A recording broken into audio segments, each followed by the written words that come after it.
of air and water and learning how to control buoyancy are keys to the. If we hold our breath, however, expanding air in our lungs can result in an overexpansion injury.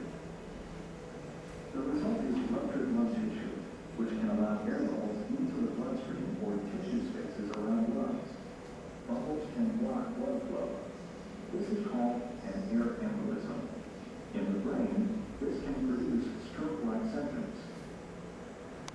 Overexpansion injuries can be avoided by following a simple rule. Breathe continually.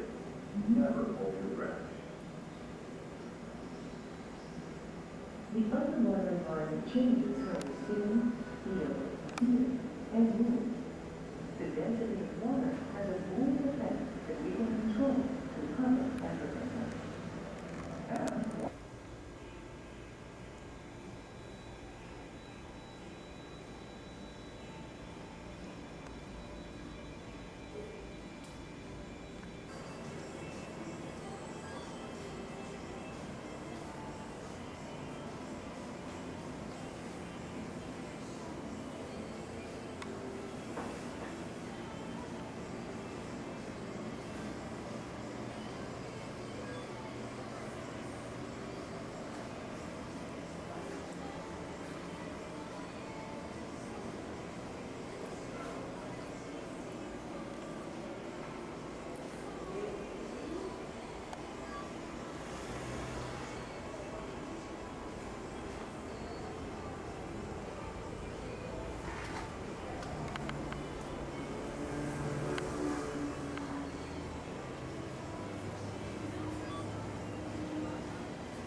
Había en Minas Gerais e a outra